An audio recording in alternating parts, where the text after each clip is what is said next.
comparer le fait d'avoir tué des enfants délibérément en attaquant, comme le fait le Hamas, et le fait de tuer des enfants involontairement en se défendant, comme le fait Israël. Les Palestiniens, ils étaient absents dans les médias. On parlait d'eux, mais personne ne leur demandait ce qu'ils ressentaient. I feel like I'm out of mind and I just watching everything. I have no reaction. C'est un documentaire qui a été fait à distance, mais sur Gaza, avec et sur Fatma Hassouna.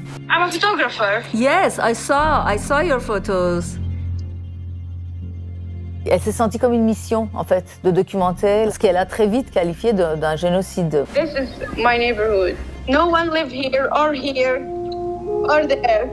or there. There's no one.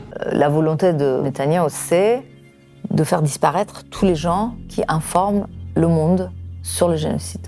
Dans les mains de cet homme, une caméra et un appareil de diffusion, ou plutôt ce qu'il en reste. Fatma Hassouna a été assassinée le 16 avril 2025 dans une attaque ciblée par l'armée israélienne. Je suis Sepideh Farsi, cinéaste iranienne, basée à Paris depuis un paquet d'années parce que j'ai dû quitter l'Iran pour pouvoir vivre la vie que je voulais. Et je fais des films donc en France, mais ailleurs aussi. Et mon dernier film s'appelle Put Your Soul on Your Hand and Walk. C'est un documentaire qui a été fait à distance, mais sur Gaza, de loin et de près, avec et sur Fatma Hassouna, que j'appelle Fatem, et qui a été assassinée le 16 avril 2025 dans une attaque ciblée par l'armée israélienne. Et elle est morte avec 6 autres membres de sa famille.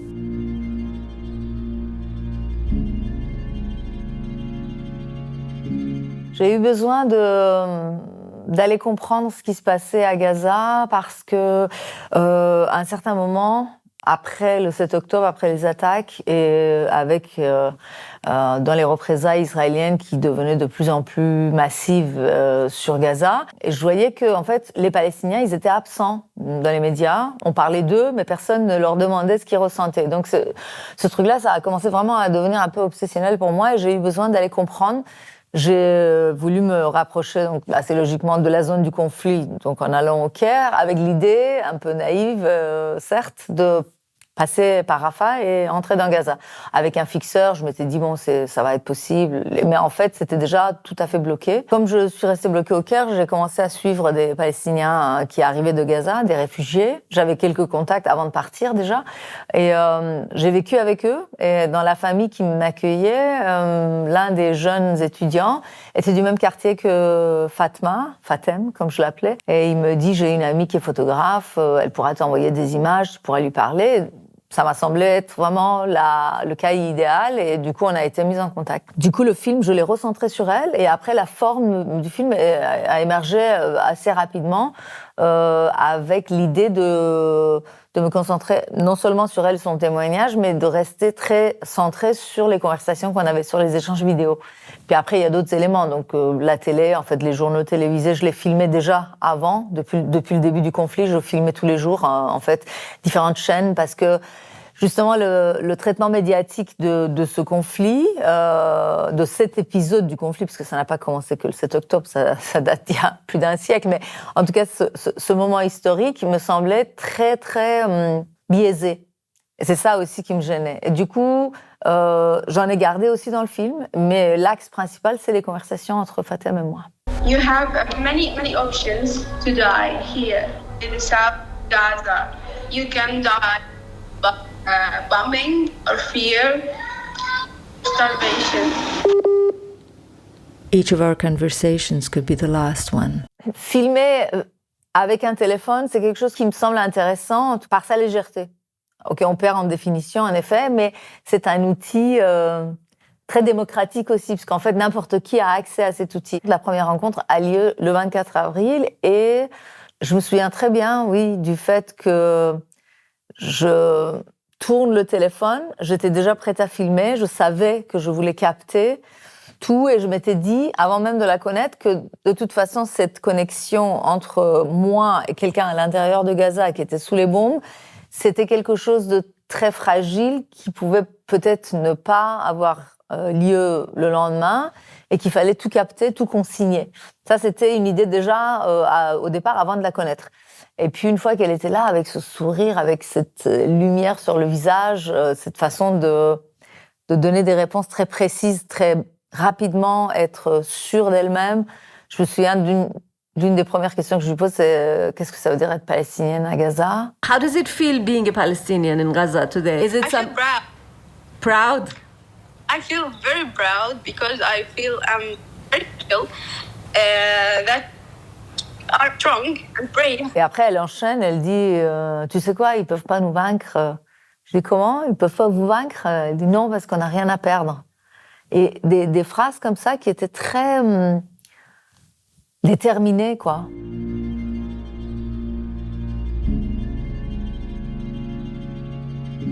Alors, c'est une jeune palestinienne de Gaza. Elle est née à Gaza. Elle a été assassinée à Gaza. Quand je l'ai connue, elle avait 24 ans.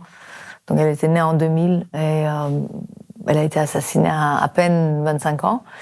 Elle venait d'une famille, je pense, de la classe moyenne, je dirais, enfin, comme ça. Son père était chauffeur de taxi. Elle était l'aînée d'une fratrie de 8 enfants, quand même. Elle avait fait une licence en audiovisuel et communication à l'université de Gaza. I'm a photographer. Yes, I saw your photos. Et elle faisait de la photo depuis, à mon avis, un peu plus de 2 ans, mais de façon beaucoup plus soutenue depuis après le 7 octobre. Yesterday in Beit Lahia, they bombed every time, and they bombing a huge explosion. The explosion in front of my eyes. I see the area. Elle s'est sentie comme une mission, en fait, de documenter ce qu'elle a très vite qualifié d'un génocide. Parce que quand on se parlait, elle me parlait déjà du génocide il y a plus d'1 an, en avril dernier. Et avec une détermination et une façon très méthodique de photographier. Mais elle ne faisait pas que ça, elle écrivait aussi. Elle avait une très belle plume, il y a des poèmes magnifiques qu'elle a écrits. Elle chantait aussi, elle aimait bien chanter. Et puis elle travaillait avec des enfants. Elle faisait des ateliers d'écriture pour des enfants traumatisés. Elle distribuait de la nourriture aux gens qui avaient moins à manger qu'elle, avec quelques amis à elle, pas toutes seules, mais elles avaient formé un collectif pour distribuer de l'aide. Donc elle était très active, elle faisait plein de choses malgré les limitations. Elle avait beaucoup d'activités. J'avais appris quand même à déchiffrer ce fameux sourire qui était si radieux. Parfois c'était vraiment de la joie, parfois c'était un sourire de résistance. Au début, c'est la première fois que je la vois, c'est un sourire très digne. Elle est face à quelqu'un qu'elle connaît pas et elle est très fière.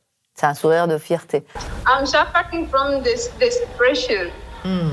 So this is what makes me taking a few time to understand. Il y a eu des moments, un sourire un peu plus absent, un peu plus fatigué. I just watching everything. I have no reaction. I have nothing to do. I feel I want to just watch everything and keep silent. Pourquoi est-ce qu'elle était comme ça? Je pense qu'en partie, c'est dû à sa personnalité, à sa lumière intérieure. Et il y a une composante qui est liée, je pense, à l'identité palestinienne, à la façon dont les Palestiniens ont appris à survivre, à résister, à dépasser les guerres, à dépasser les blocus, les attaques, les pertes, justement, des membres de leur famille. Donc, à aller au-delà du chagrin, du deuil et à garder l'espoir. Now, my biggest dream, to have 1 chicken and 1 chocolate. Depuis au moins 1917, voire même avant, mais au moins depuis cette date-là, il n'y a eu que des volontés extérieures au peuple palestinien pour les faire partir de leurs terres. un à un, par groupe, en attaquant, en achetant des terres, en les forçant, en les privant. Et là, on vit un des épisodes les plus violents et les plus meurtriers de l'histoire, quoi, avec tous ces bombardements, la famine. Malgré tout, ils ont toujours voulu rester. Mais comme à chaque fois que des groupes de Palestiniens ont quitté leur terre, il n'y a jamais eu de droit de retour. Je pense que ça a formé aussi cet esprit critique ou ce scepticisme vis-à-vis des promesses qu'on leur fait, que ce soit des amis ou des ennemis, en leur disant bon, partez, puis vous allez pouvoir revenir plus tard. Ils savent qu'il n'y a jamais de retour possible. Du coup, un Palestinien ou une Palestinienne ne part pas. Et ça, c'est ce que j'ai vu chez elle aussi. En fait, elle me disait toujours, elle me l'a dit au moins 10 fois, de différentes manières. À chaque fois qu'on parlait de voyage et tout ça, elle me disait combien elle adorait voyager pour faire des photos, pour faire des études, mais pour toujours revenir à Gaza. Très vite, c'est devenu une amie, très proche, mais vraiment très vite, quoi. Au bout de quelques jours, je pense que c'était réciproque. Dès la deuxième conversation, on était un peu impatientes de se retrouver l'une l'autre. Et puis, oui, il y avait une sorte de sororité. Elle est devenue presque quelqu'un de la famille, quoi. Toute ma famille la connaissait, avait entendu parler d'elle, sans forcément l'avoir vue. Mais ils savaient que, les gens autour de moi savaient que quand j'étais avec elle ou que je me connectais, il fallait me laisser tranquille. Il y avait personne d'autre, quoi. Ça, on était dans une bulle toutes les deux.